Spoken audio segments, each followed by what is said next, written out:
नमस्कार दोस्तों, स्वागत है आपका हिंदी नॉलेज शो में। तो दोस्तों जी हाँ, रूस के 10,000 सैनिक यूक्रेन युद्ध में मारे जा चुके हैं। ये बात मैं नहीं कह रहा हूं, ना ही पश्चिमी देश की मीडिया कह रही है। ये बात खुद मानी है रूस के एक बहुत बड़े अखबार ने। और देखिए, ये मैं जिस न्यूज़पेपर की बात कर रहा हूं, ये कोई छोटा मोटा छुटभैया अखबार नहीं है जो हर गली मोहल्ले में शुरू हो जाता है। हम बात कर रहे हैं प्रावदा की, जो रूस का 100 साल पुराना न्यूज़पेपर है। उसने खुद ये न्यूज़ छापी है, साथ ही ये भी बताया है कि कितने सैनिक रूस के गंभीर रूप से घायल हैं, रूस को कितना नुकसान हुआ है। और मैं आपको इस अखबार की जो ओरिजिनल कटिंग है वो भी दिखा दूंगा, साथ ही ट्रांसलेशन भी दिखा दूंगा। बस आपसे रिक्वेस्ट है कि कुछ भी कमेंट करने से पहले एक बार इस वीडियो को पूरा देख लीजिए। मैं आपके सामने सारे फैक्ट रख दूंगा, उसके बाद आप जो कमेंट करना चाहें करने के लिए पूरी तरीके से फ्री हैं। तो चलिए बिना टाइम वेस्ट के वीडियो की शुरुआत करते हैं।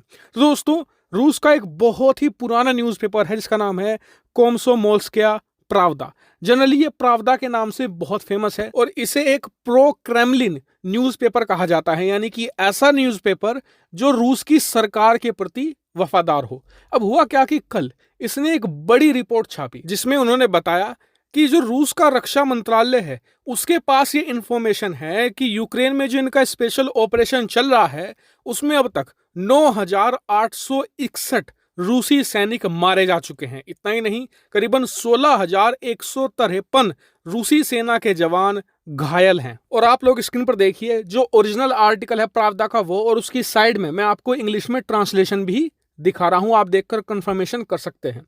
और आप जरा खुद अब इमेजिन कीजिए कि गलवान घाटी हिंसा में भारत के 20 जवान शहीद हुए थे। हम लोग उससे कितने गहरे दुख में थे।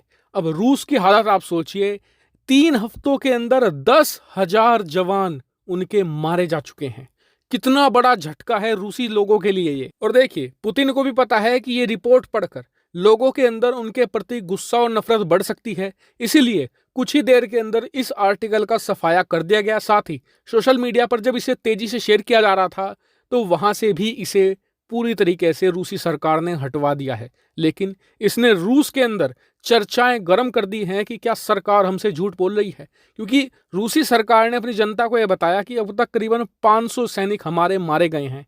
लेकिन असली आंकड़ा प्रावदा ने दुनिया के सामने ला दिया है, करीबन 10,000 सैनिकों का। हालांकि कई लोग ये कह सकते हैं कि हो सकता है कि प्रावदा को हैक कर लिया गया हो और फिर ये स्टोरी पब्लिश कर दी गई हो। तो देखिए, पिछले 24 घंटे हो चुके हैं इस स्टोरी को आए हुए और डिलीट हुए। रूस की तरफ से अभी तक ऐसा कोई बयान नहीं आया है, ना ही उन्होंने इसे एक्सेप्ट किया है, ना ही खारिज किया है। अगर ऐसा होता तो रूस कम से कम इसे सामने आकर खारिज तो कर देता।